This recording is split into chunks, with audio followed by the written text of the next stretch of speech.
kita belajar, marilah kita berdoa. Berdoa dimulai.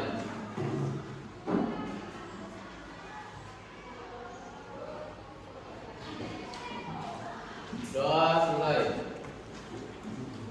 Oke, terima kasih untuk ketua kelas. Sebelum kita lebih jauh, Ibu absen dulu ya. Andi Rizka, sakit. Aldi, Alnesha, Andi Saldi, Tanisha, Rafri, Ardiansyah, Astrid, Aulia, Desi, Iftita, Iqbal, Ira, Husnul, Ilal, Maisha, Maswa, Nabil, Reza, Najwa, Indah, Nur Syafika, Putri, Reski, Revalina, Rifki, Wahyudi, Linda, Devi, Irma, Lutfi. Oke. Jadi materi kita hari ini yaitu tentang macam-macam sanksi pelanggaran hukum. Iya. Materi kemarin apa? Siapa yang masih ingat? Masih hangat kemarin. Iya, kasus-kasus pelanggaran hukum. Coba siapa yang masih ingat kemarin contoh kasus-kasus pelanggaran hukum? Yudi. Oke, satu orang Lutfi boleh? Pembunuhan. Kemudian apa lagi? Siapa lagi? Eka. Pencurian. Siapa lagi? Apri. Korupsi. Rifki. Perjudian. Apa lagi? Masih ada? Ya, yang terakhir sekali kemarin apa itu? Siapa yang masih ingat? Terorisme. Oke, aplaus dulu untuk semuanya. Jadi rangkaian pembelajaran kita pada hari ini yang pertama, sama seperti kemarin kita menyimak materi melalui PPT. Kemudian yang kedua, kalian akan melakukan diskusi kelompok. Setelah kalian melakukan diskusi kelompok, akan ada sebentar presentasi. Nah, setelah presentasi adalah post test. Ya, itu yang terakhir. Oke, jadi sebelum kita masuk ke materi, kita menyanyikan dulu lagu nasional. Oke, siap? Mohon untuk berdiri. Aduh.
kita lanjut di materi ya.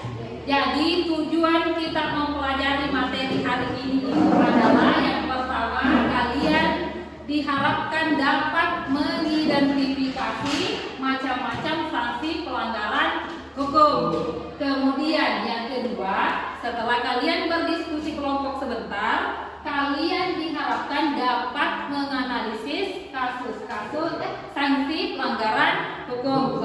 Kemudian setelah kalian melakukan presentasi sebentar, diharapkan kalian dapat menyaji hasil evaluasi sanksi pelanggaran hukum. Kemudian yang terakhir, melalui presentasi terkait masalah yang ada di LKPD, kalian diharapkan mampu mendemonstrasikan hasil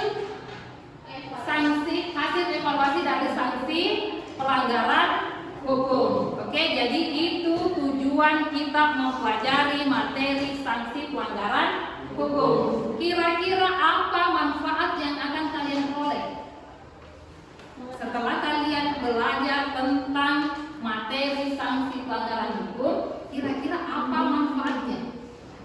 Ya, oke, Wisnu silakan. Menurut saya manfaat setelah mempelajari materi sanksi pelanggaran hukum yaitu kami jadi dapat membedakan jenis-jenis sanksi. Betul sekali. Aplaus untuk iya, setelah mempelajari sanksi pelanggaran hukum, kalian dapat mengetahui jenis sanksi pelanggaran hukum. Oke, masih ada yang bisa mengutarakan manfaat yang diperoleh? Kira-kira apa? Ada lagi pendapat lain? Ada? Tidak ada? Oke, kalau begitu penilaian dari pembelajaran kita hari ini yang pertama adalah penilaian afektif. Nah, penilaian afektif itu adalah penilaian sikap, betul sekali, sikap kita dalam proses pembelajaran. Kemudian yang kedua, penilaian keterampilan atau biasa disebut dengan penilaian psikomotorik. Nah, penilaian psikomotorik ini dinilai dari diskusi kelompok, kemudian presentasi, kemudian yang terakhir adalah penilaian pengetahuan atau biasa disebut dengan penilaian kognitif. Nah, penilaian kognitif ini adalah sebentar kalau ibu memberikan post test. Nah, itu adalah penilaian pengetahuan. Oke, jadi kita masuk ke materi, mohon dituang. Oke, silakan perhatikan gambar yang ada di layar. Nah, bagaimana pendapat kalian tentang gambar tersebut? Ya, gambar itu adalah gambar OTT Hakim Agung. Jadi, Hakim Agung yang ditangkap tangan oleh KPK setelah melakukan apa? Kasus suap. Ya. Kira-kira bagaimana pendapat kalian? Ya, siapa coba yang mau mengutarakan pendapatnya tentang kasus suap yang dilakukan oleh Hakim Agung? Siapa kira-kira? Bagaimana pendapat kalian? Hakim ini yang melakukan suap. Sementara kita tahu bahwa hakim ini adalah jantung dari keadilan. Kira-kira bisa adil tidak kalau hakimnya saja sebagai pemutus? Ya, dia yang memutuskan perkara. Perkara itu diputuskan atas dasar keadilan. Iya. Bagaimana ceritanya ini? Hakimnya saja menerima suap. Hah? Jadi kira-kira dalam pikiran kalian ini setelah melihat gambar ini, kira-kira apa pendapat kalian? Oke, silakan untuk Reva mengungkapkan pendapatnya. Seharusnya hakim adalah yang harus menegakkan keadilan itu, bukan malah mereka yang melakukan pelanggaran. Betul sekali. Seharusnya hakim yang harus menegakkan keadilan, bukan malah dia yang menerima suap. Oke, tepuk tangan untuk Reva. Kira-kira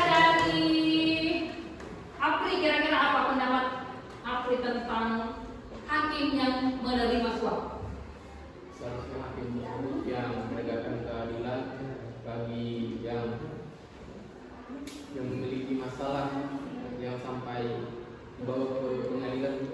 Iya, seharusnya hakimlah yang menegakkan keadilan. Ya, kita tahu bahwa penegak keadilan itu siapa-siapa saja. Yang pertama,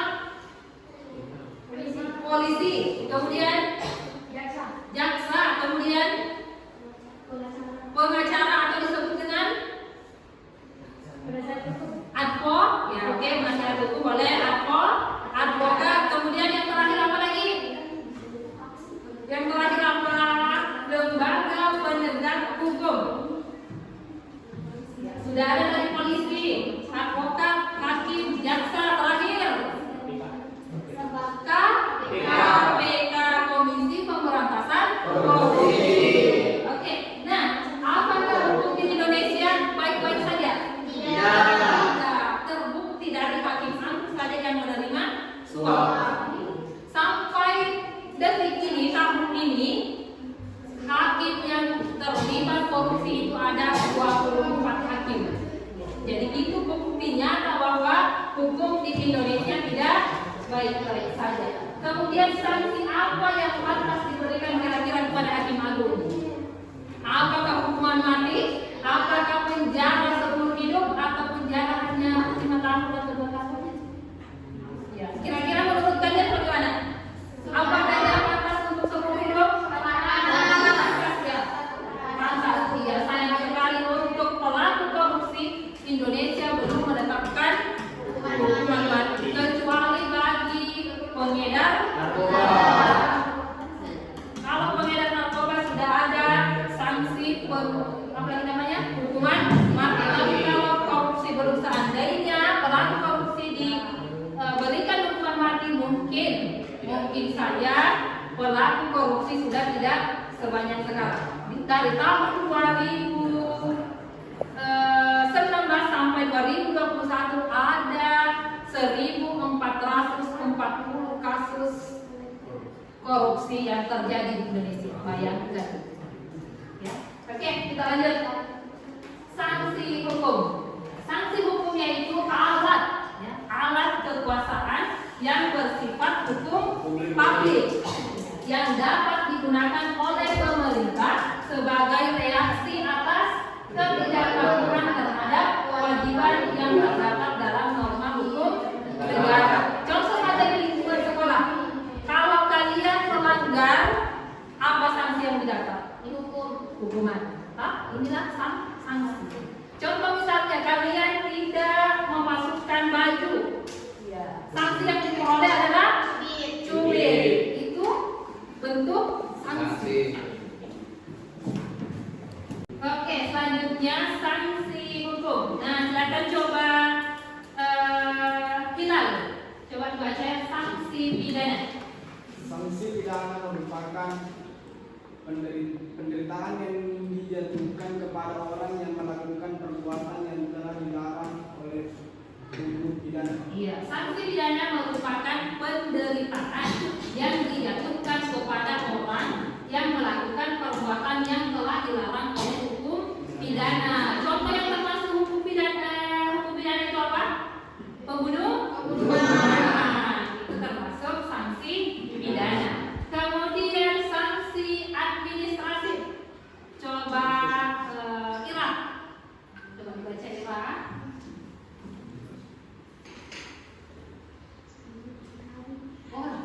Oke, kalau begitu silakan untuk Rifki. Maupun juga, oh begitu ya. Fahril, siapa lagi? Andi Saldi, sorry. Andi Saldi bagaimana? Rabun juga, tidak gitu? Aman. Oke, silakan dibacakan sanksi administratif. Sanksi administratif adalah sanksi yang dikenakan atas pelanggaran administrasi atau ketentuan undang-undang yang bersifat administratif. Oke, sanksi administratif adalah sanksi yang dikenakan atas pelanggaran administrasi atau ketentuan undang-undang yang bersifat administratif. Ya, jadi administratif itu contohnya misalnya pengembalian uang. Misalnya ada pelaku korupsi. Nah, sanksinya itu adalah dia mengembalikan semua uang yang telah dikorupsi. Ya, jadi ada pengendapan kekayaan. Itu artinya sanksi administratif. Kemudian sanksi perdata. Coba sanksi perdata Wahyu. Sanksi perdata adalah hukuman atas pelanggaran hukum perdata. Hukum perdata merupakan hukum yang mengatur hubungan antara orang yang satu dengan yang lain dengan menitik beratkan kepada kepentingan perseorangan. Iya, jadi sanksi perdata adalah hukuman atas pelanggaran hukum perdata. Ya, yang mana termasuk hukuman perdata? Yang mana termasuk sanksi hukuman perdata? Ya, contoh pertikaian antar saudara, misalnya dia apa lagi namanya itu? Iya, atas warisan. Iya, ada pertikaian antar satu keluarga, antara saudara yang satu dengan saudara yang satu untuk memperebutkan sebuah warisan. Ya, itu. Kemudian misalnya dia juga mengatur tentang hukum perceraian, itu juga masuk di hukum perdata. Oke, kemudian yang terakhir, sanksi psikologis. Ya, coba ada Putri. Sanksi psikologi adalah sanksi yang diberikan kepada seseorang karena sanksi pidana dan sosial yang tidak diindahkan. Iya, sanksi psikologi adalah sanksi yang diberikan kepada seseorang karena sanksi pidana dan sosial yang tidak diindahkan. Artinya sanksi psikologi itu adalah dia yang sering terus-menerus diejek misalnya. Ya, jadi dia akan terganggu psikologisnya. Oke, selanjutnya macam-macam sanksi hukum. Nah, sanksi pidana. Ya, sanksi pidana ini yang termasuk sanksi hukumnya itu adalah hukum pidana pokok. Nah, hukum pidana pokok ini lagi terbagi menjadi 5, yaitu hukuman mati, kemudian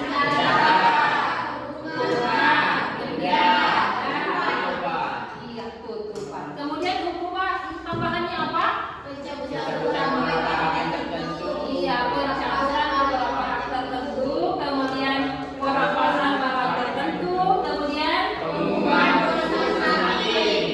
Oke, kemudian sanksi perdata. Kewajiban dalam melakukan perbuatan tertentu atas perintah hakim. Misalnya membayar iuran. Kemudian yang kedua, hilangnya keadaan hukum dengan diikuti terciptanya keadaan hukum baru. Oke, selanjutnya sanksi administratif. Nah, contoh peringatan tertulis. Kemudian yang kedua, penghentian sementara kegiatan. Kemudian penutupan operasi. Kemudian pencabutan perizinan. Kemudian pembatalan perizinan usaha. Kemudian denda administratif. Kemudian sanksi psikologis terbagi menjadi 3, yaitu yang pertama rasa takut, rasa gelisah,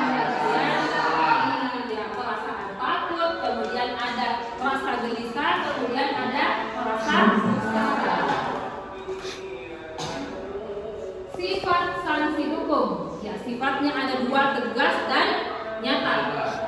Tegas berarti adanya aturan yang dibuat secara material, diatur dalam perundang-undangan, misalnya hukum pidana yang diatur dalam pasal 10 KUHP. Apa itu KUHP? Kitab Undang Hukum Pidana. Kitabnya Kitab Undang Hukum Pidana. Oke, kemudian nyata. Jadi sifatnya sanksi hukum itu nyata, artinya adanya aturan yang secara material telah ditetapkan kadar hukuman berdasarkan perbuatan yang dilanggarnya. Contoh misalnya kalau menghilangkan nyawa orang berarti hukumannya adalah 20 tahun penjara misalnya.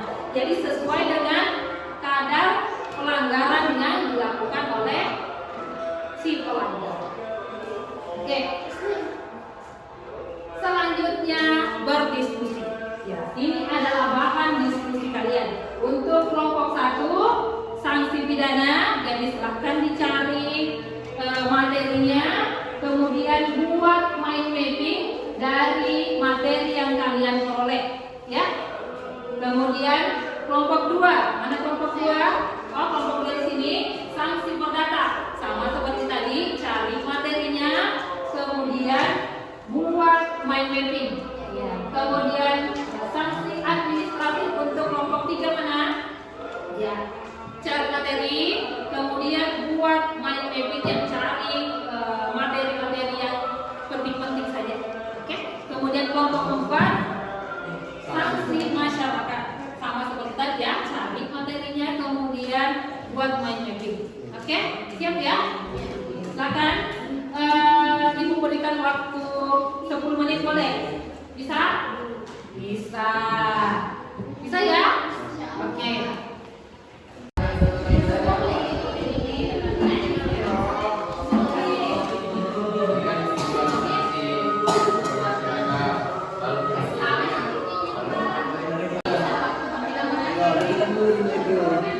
Jangan lawan harus berkuliah.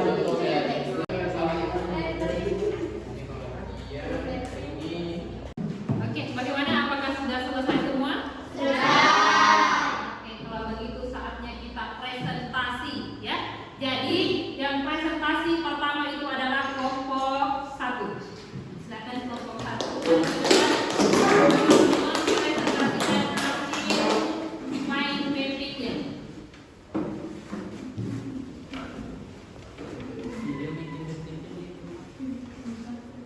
Assalamualaikum warahmatullahi wabarakatuh.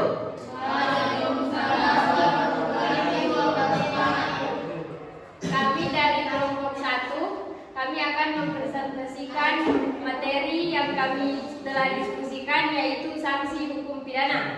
Namun sebelumnya izinkan kami memperkenalkan diri terlebih dahulu. Kelompok 1 terdiri dari saya sendiri, Suratima, dan teman saya. Saya Oleh Jamil, saya Astrid Hadis, saya Anisya Arsyawar.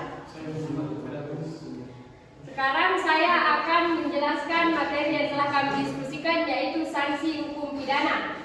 Dalam materi kami terdapat 4 bagian, yaitu pengertian hukum pidana, sumber-sumber hukum pidana, asas-asas hukum pidana, dan macam-macam pembagian delik. Pengertian hukum pidana.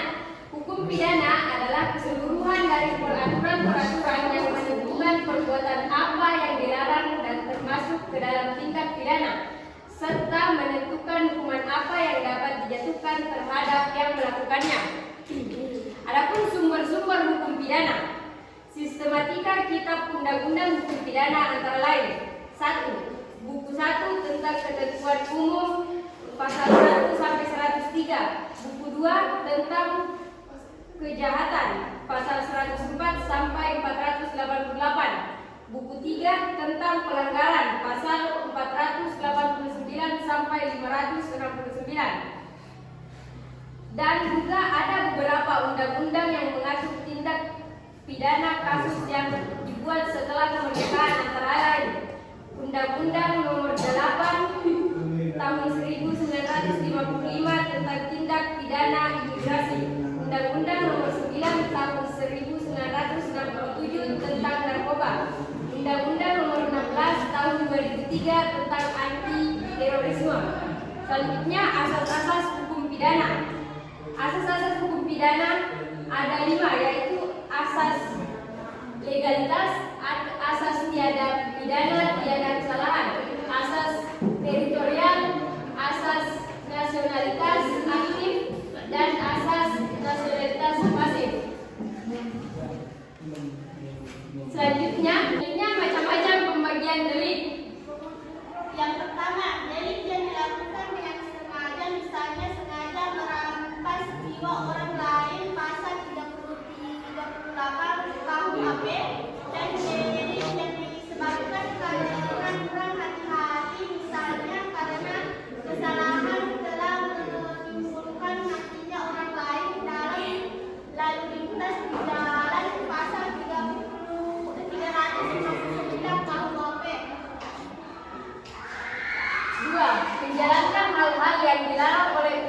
penipuan. Misalnya, melakukan pencurian atau penipuan pasal 362 dan 378 KUHP dan tidak menjalankan hal-hal yang seharusnya dilakukan menurut undang-undang. Misalnya, tidak melapor adanya komplotan yang mencelakakan masyarakat. Yang ketiga, kejahatan buku 2 KUHP merupakan perbuatan yang sangat tercela, terlepas dari ada atau tiadanya larangan dalam undang-undang karena itu disebutkan sebagai delik hukum. 4. Pelanggaran buku 4 KUHP merupakan perbuatan yang dianggap salah satu justru karena adanya larangan dalam undang-undang, karena itu juga disebut dengan delik undang-undang. Sekian presentasi dari kami. Mungkin ada yang kurang jelas atau ingin ditanyakan oleh teman-teman dari kelompok lain. Tidak. Kalau gitu kami akan menutup presentasi dari kami. Sekian dan terima kasih. Assalamualaikum warahmatullahi wabarakatuh. Waalaikumsalam warahmatullahi wabarakatuh. Oke, selanjutnya kelompok 2. Kelompok 2 dipersilakan untuk maju ke depan mempresentasikan hasil mind mapping yang telah dikerjakan.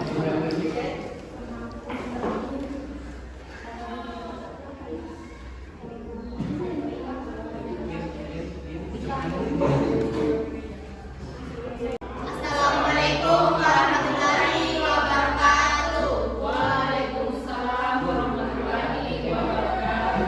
Perkenalkan, kami dari kelompok 2 akan mempresentasikan materi kami yaitu sanksi perdata. Sebelum mempresentasikan, izinkan kami memperkenalkan anggota kelompok kami yaitu saya sendiri, Mesya Mustalifah. Saya Putri Setibola. Saya Resti. Saya Nurul Tika. Selanjutnya kami akan membacakan materi-materi apa saja yang ada yang akan dibawakan oleh kelompok kami. Yang pertama, pengertian sanksi pidana. Yang kedua, contoh-contoh sanksi perdata. 3, unsur-unsur hukum perdata. 3, asas-asas. Dan yang keempat, tujuan hukum perdata. Yang pertama, pengertian sanksi perdata. Sanksi perdata adalah hukuman atas pelanggaran hukum perdata. Contoh-contoh hukum perdata yang pertama, putusan kondemnatoir, deklaratoir, konstitutif. Unsur-unsur hukum perdata. 1. Adanya kaidah hukum tertulis yang terdapat dalam undang-undangan terkait dan jurisprudensi. 2. Adanya kaidah hukum tak tertulis yang simpul. 3. Mengatur hubungan hukum antara subjek hukum lainnya. 4. Bidang hukum yang diatur dalam hukum perdata meliputi hukum orang, hukum keuangan, hukum benda dan sebagainya. Asas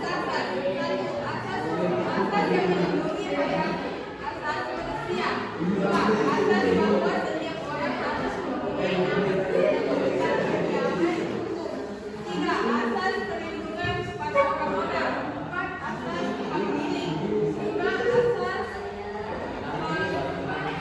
berpada. 6. Asas dan kebebasan dalam membuat perjanjian dan persetujuan. Tujuan perdata adalah untuk memperoleh perlindungan hukum yang diberikan oleh lembaga peradilan untuk mencegah pemaksaan kehendak pihak lain atau main hakim sendiri. Sekian presentasi dari kelompok kami. Apakah ada pertanyaan dari kelompok lain? Kalau tidak ada, izinkan kami menutup presentasi kami. Dan sebelumnya saya ingin mohon maaf apabila ada keterangan dalam pembacaan yang kurang jelas dan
sanksi administratif.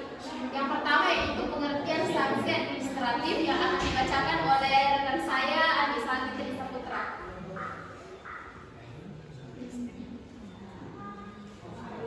Sanksi administratif dapat diartikan sebagai sanksi yang dikenal terhadap pelanggaran administrasi atau ketentuan penggunaan sanksi.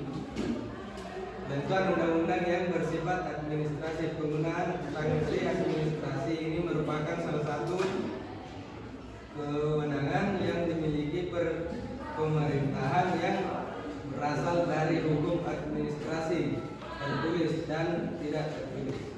Baiklah, selanjutnya yaitu macam-macam sanksi hukum administrasi negara. Macam-macam hukum sanksi administrasi negara yang pertama akan dibacakan oleh yang kedua. Saya persilakan kepada rekan saya Rafita Dian Saputra. 2. Penarikan kembali KTUN yang memundurkan. Penarikan kembali KTUN yang memundurkan berarti meniadakan hak-hak yang terdapat dalam keputusan organ pemerintah. Dan yang ketiga akan dibacakan oleh Irwan Kamil.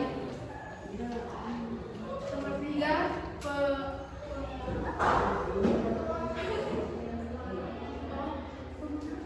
pengenangan dan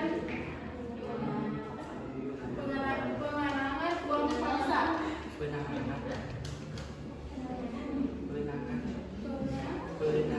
Selanjutnya akan dibacakan oleh rekan saya Irwan Kamil. Nomor 3, pengenaan uang paksa. Pengenaan uang paksa dalam hukum administrasi negara ini dapat pada pihak yang tidak memenuhi atau melanggar ketentuan yang telah ditetapkan oleh pemerintah. Penggunaan uang paksa ini merupakan alternatif dari tindakan paksaan pemerintah. Itulah tadi hasil diskusi dari kelompok kami. Kurang dan lebihnya mohon dimaafkan. Kami akhiri dengan ucapan Assalamualaikum warahmatullahi wabarakatuh. Waalaikumsalam warahmatullahi wabarakatuh. Oke, selanjutnya kelompok 4. Kelompok 4 dipersilakan untuk maju ke depan mempresentasikan hasil diskusi kelompoknya. Assalamualaikum warahmatullahi wabarakatuh. Waalaikumsalam warahmatullahi wabarakatuh. Kami dari kelompok 4 akan mempresentasikan hasil diskusi kami yang berjudul sanksi masyarakat. Pertama-tama saya akan memperkenalkan teman diskusi saya dan saya sendiri Nazwa Sapna Sakinah. Saya Prianto.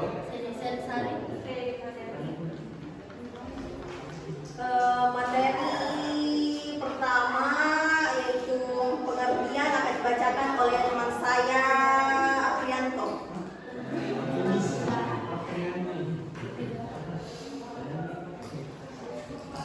Pengertian sanksi masyarakat adalah hukuman yang diberikan kepada pelaku yang ditimbulkan dengan sengaja kalau seseorang sudah terjadi.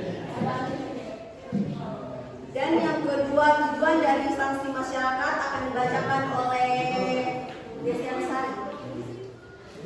Tujuan sanksi masyarakat yaitu untuk menjaga ketertiban dan kesejahteraan masyarakat agar tidak melanggar aturan supaya tidak terjadi perdebatan dan perkelahian di lingkungan masyarakat. Yang ketiga, fungsi saksi masyarakat akan dibacakan oleh Hidayani.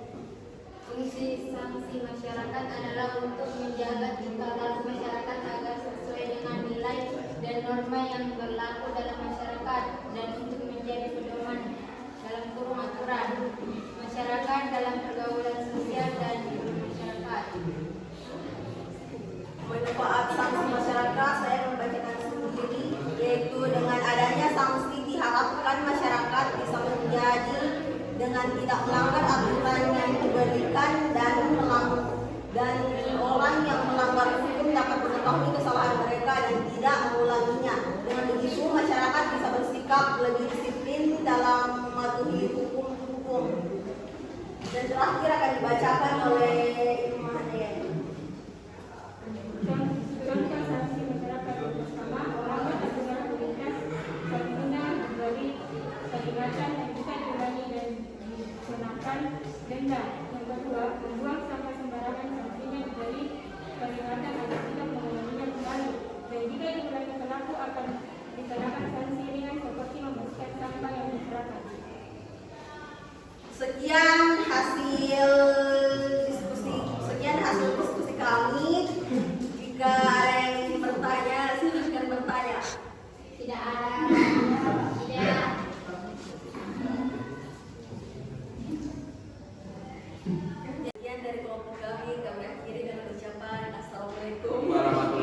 wabarakatuh. Waalaikumsalam warahmatullahi wabarakatuh. Jadi semua kelompok sudah tampil presentasi di depan mulai dari kelompok 1, 2, 3 dan 4. Jadi selanjutnya adalah kalian harus mengerjakan post-test yang sudah Ibu bagikan di grup WhatsApp. Jadi silakan dibuka grup WhatsApp-nya, kemudian klik link yang sudah Ibu bagikan. Oke, sudah dibuka, sudah dapat? Sudah? Oke.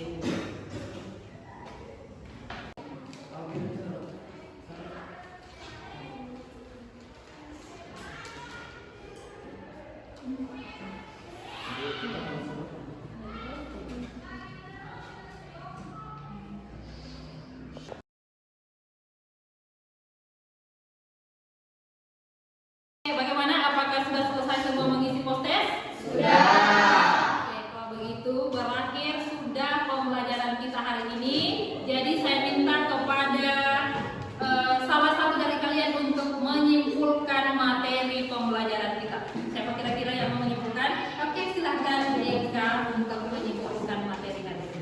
Kesimpulan dari materi hari ini adalah apa itu sanksi hukum, jenis-jenis sanksi hukum, apa itu sanksi pidana, sanksi perdata, sanksi administrasi, sanksi masyarakat, dan sanksi psikologi. Dan yang terakhir, sifat-sifat sanksi hukum. Oke, terima kasih untuk Eka yang telah menyimpulkan materi kita pada hari ini. Jadi saya minta kepada ketua kelas untuk memimpin doa berakhirnya pembelajaran kita. Oke, ketua kelas silakan dipimpin doa. Teman-teman, sebelum kita mengakhiri pelajaran, mari kita berdoa. Doa dimulai.